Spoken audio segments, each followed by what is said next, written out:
दोस्तों, सच्चाई भारतीय संविधान की। संविधान को लेकर हमारे देश में जो राजनीति चल रही है ये बरसों से चलती आ रही है।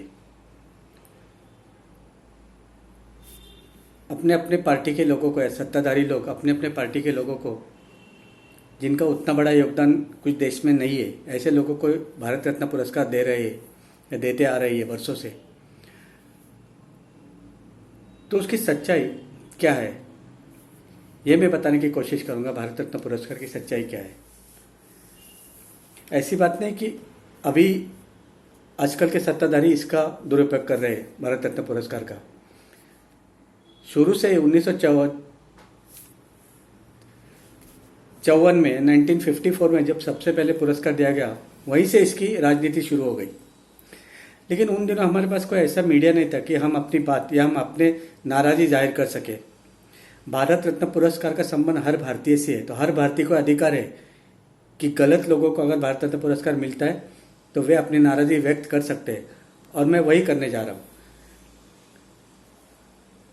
आजकल सोशल मीडिया पे बहुत आलोचना हो रही है इस सरकार की कि जिन दो लोगों को इन्होंने भारत रत्न पुरस्कार दिया है, क्या वे दोनों सचमुच इस पुरस्कार के योग्य है।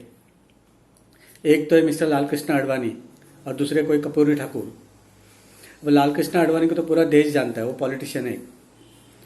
लेकिन लाल कृष्ण आडवाणी जी का देश में क्या योगदान है? कुछ नहीं।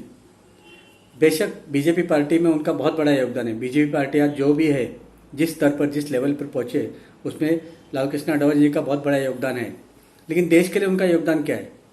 इसके विपरीत मिस्टर लाल कृष्ण आडवाणी पे एक तहमत है, उन पर एक लांछन है कि उन्होंने रथ यात्रा निकालकर दो धर्मों में नफरत फैलाने की कोशिश की और बाबरी मस्जिद को गिराकर उन्होंने एक तरह से अराजकता फैलाने की कोशिश की, ऐसा उन पर आरोप है।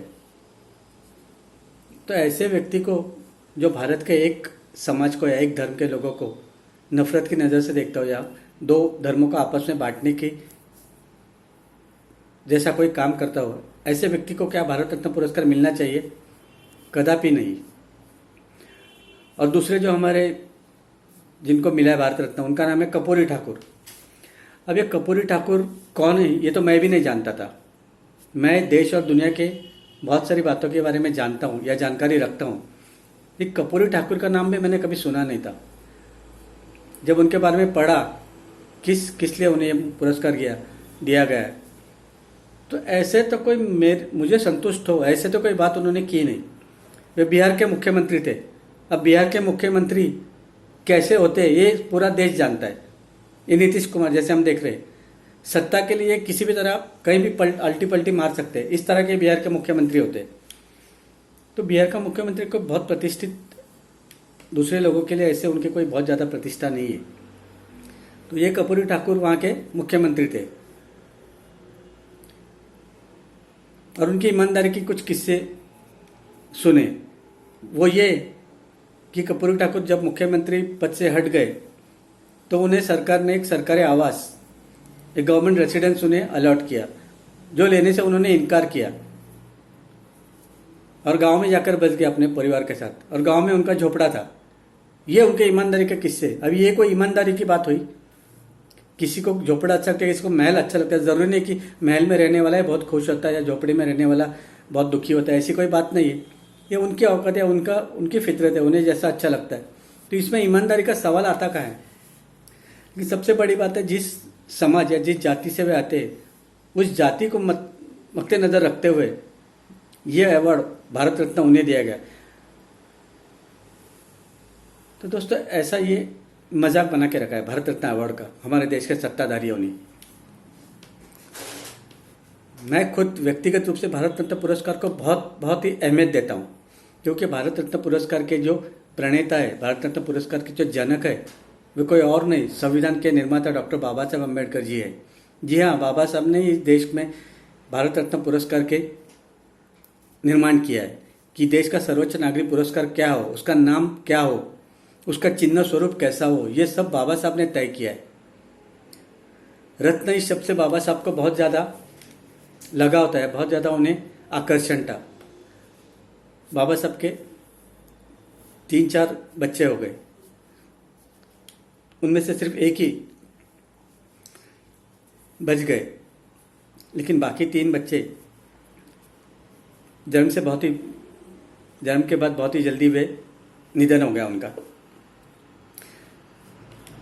तो ऐसे एक उनका बेटा था जो उनका बहुत ही लाडला था, जो 1-2 साल काफ़ी दिनों तक थे। बाकी के बच्चे जन्म होते उनका बहुत जल्दी उनका स्वर्गवास हो गया, लेकिन एक जो बेटा था जिनका नाम बाबा साहब ने बहुत ही प्यार से राज रत्न रखा था, यानी रत्न शब्द से बाबा साहब को कितना लगाव था, तो अपने बेटे का नाम उन्होंने राज रत्न रखा था। तो वही रत्न हमारे देश का भारत रत्न सर्वोच्च नागरिक पुरस्कार ये बाबा साहब ने नाम दिया है। उसका चिन्ह स्वरूप पीपल का पत्ता होता है। पीपल का पेड़ हमारा राष्ट्रीय पेड़ है, और उसी पीपल के पत्ते को स्वरूप देकर उसे भारत रत्न पुरस्कार का चिन्ह बनाया गया है। तो मेरे लिए तो भारत रत्न बहुत ही महत्वपूर्ण है, लेकिन ये सत्ताधारी जिस तरह से मजाक उड़ा, जिस तरह अपने अपने लोगों को ये भारत रत्न पुरस्कार देकर, जिनका वैसे कोई योगदान नहीं है, वो एक तरह से देश के दूसरे लोगों को आलोचना करने का एक मौका दे रहे। और सोशल मीडिया पे हर कोई इस बात की आलोचना कर रहे। अभी आलोचना किसकी करे? जिनको मिला उनकी बदनामी कम हो रही है, भारत रत्न पुरस्कार की बदनामी ज़्यादा हो रही है। कोई एक कॉमेडियन है जो आए दिन ऐसे वीडियो बनाते रहते, तो वे टोकरी लेकर लोगों को बता रहे कि लो लो भाई भारत रत्न पुरस्कार ले लो भारत। तो ये भारत रत्न का अपमान है, पुरस्कार का अपमान है। आपको अगर कुछ गलत लगता है तो आप उन व्यक्तियों को उनके औकात दिखाइए कि ये भारत रत्न के लायक नहीं है, लेकिन भारत रत्न पुरस्कार का अपमान इस तरह करना बहुत बुरी बात है। क्या ये बीजेपी वालों को और कोई मिला नहीं इस देश में भारत रत्न देने के लिए?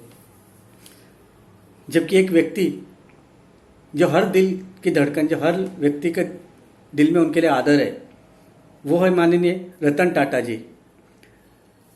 हम लोगों ने बहुत आस लगा के रखी थी कि शायद इस बार रतन टाटा जी को भारत रत्न पुरस्कार मिलकर ही रहेगा, क्योंकि रतन टाटा जी आडवाणी की तुलना में बहुत बड़े, उनका सामाजिक योगदान, उनका राष्ट्रीय योगदान बहुत बड़ा है आडवाणी और कर्पूरी ठाकुर की तुलना में।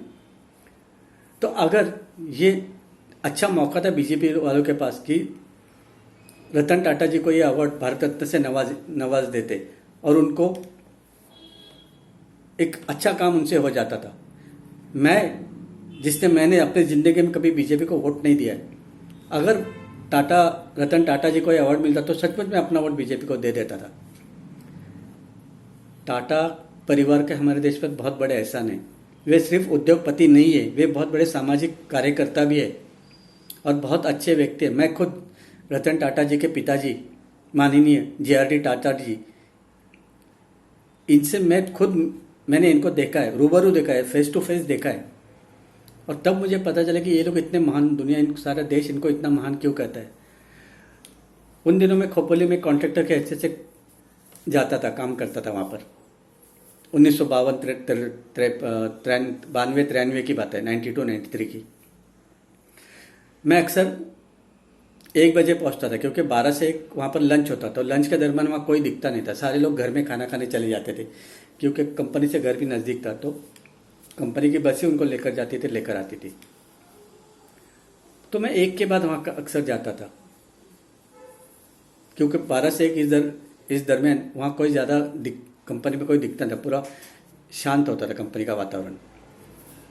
तो एक दिन मैं 12:30 बजे पहुँच गया वहाँ पर। तो गेट पर मुझे सिक्योरिटी ने बताया कि ज़रा संभल के जाइए, अंदर JRD टाटा साहब आए। मैंने JRD टाटा जी का नाम सुनते मेरे तो दिल में एक बहुत ही खुशी की उमंग दौड़ गई कि मुझे देखने का मौका मिलेगा JRD टाटा जी को। मैंने कहा कुछ फिक्र मत करना, मैं एक कोने में खड़ा रहूँगा। जिस ऑफिस में टाटा जी बैठे थे, JRD जी बैठे थे, मैं ऑफिस के बाहर बिल्कुल जाके खड़ा हुआ। और उनके ड्राइवर से मुझे पता चला, ड्राइवर जो बाहर थे, ड्राइवर से मुझे पता चला कि उनकी गाड़ी गर्म हो गई। अब खोपोली के बाद खंडाला घाट उन्हें चढ़ना था, तो इससे पहले थोड़ा वो रेस्ट, गाड़ी को थोड़ा आराम दे रहे थे, गाड़ी और ज़्यादा गर्म ना हो। दोस्तों सोचिए, गाड़ी मर्सिडीज़ थी, लेकिन JRD टाटा जी सैकड़ों मर्सिडीज़ खड़ा कर सकते ऐसी, लेकिन नहीं, वो पुरानी वाली मर्सिडीज़ जो गर्म होती थी खंडाला घाट चढ़ने से पहले। ऐसी गाड़ी में इतने महान व्यक्ति जो सैकड़ों गाड़ियाँ खरीद सकते, खरीद सकते थे मर्सिडीज या और भी कोई महंगी गाड़ी। तो ये उनका बड़प्पन, ये उनकी सादगी कि बेफजूल का खर्चा वे कभी नहीं करते थे। तो मैंने कहा कि ड्राइवर से मैं उनसे देखना चाहता हूँ, तो इसलिए मैं खड़े रहूँ क्या? उन्होंने कहा वैसे कोई प्रॉब्लम है, वो बहुत अच्छे हैं, उन्हें ऐसा कोई गर्व नहीं कि कौन उनके सामने आता और कौन नहीं, बिल्कुल भगवान स्वरूप वे इंसान है। तो मैं खड़ा हो गया वहाँ पर, और जैसे टाटा रतन JRD टाटा जी बाहर आए, उनकी नज़र मेरे पर, मैं ऐसे ही लोकेशन में खड़े थे कि वो मुझे देख ले, मैं उन्हें देखना चाहता, तो वो क्या मुझे देखेंगे?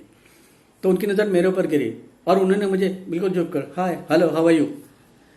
JRD टाटा जी ने मुझे कहा हेलो हाउ आर यू। ये बात अपने आप में बहुत बड़ी बात है। जो हमारे कंपनी का मालिक है, तो मैं तो सुन रह गया कि मैंने अपेक्षा, मैं सिर्फ उन्हें देखना चाहता हूँ, उन्हें देखकर मुझे हेलो हाउ आर यू कहा, कैसे हो तुम, जबकि मुझे जानते भी नहीं थे मैं कौन हूँ। तो ऐसा बड़प्पन है JRD टाटा का। खैर, कांग्रेस ने उन्हें भारत रत्न पुरस्कार देकर एक तरह से अपना जो गलतियां की उसका तो उन्होंने भरपाई कर दी JRD टाटा जी को भारत रत्न देकर। तो JRD टाटा जी के ऐसे बहुत सारे सामाजिक कार्यों के किस्से। एक किस्सा ऐसे JRD टाटा जी का है कि वे गाड़ी से कहीं जा रहे थे, तो उन्होंने देखा रास्ते में एक्सीडेंट हो गया, और एक्सीडेंट में 2 लोग पति पत्नी थे, वे घायल हो गए। बहुत ज़्यादा घायल नहीं होते, लेकिन वो घायल हुए थे, खून भी आ रहा था उन पर।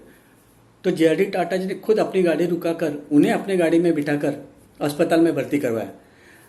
अब अस्पताल का नियम है, जो भी व्यक्ति किसी को घायल को अस्पताल में भर्ती करता है तो उस व्यक्ति का नाम वहाँ पर रजिस्टर करना पड़ता है। तो अस्पताल वालों ने पूछा आपका नाम क्या है? JRD टाटा जी ने। JRD टाटा ने बिल्कुल शांत स्वभाव से कहा जी मेरा नाम JRD टाटा है। ये देखकर अस्पताल वालों की होश ही उड़ गए कि इतना बड़ा व्यक्ति अस्पताल में घायल को, रास्ते में घायल होने वाले लोगों को लाकर अस्पताल में भर्ती करता है। दोस्तों, ऐसे इस टाटा परिवार का योगदान है इस देश के लिए।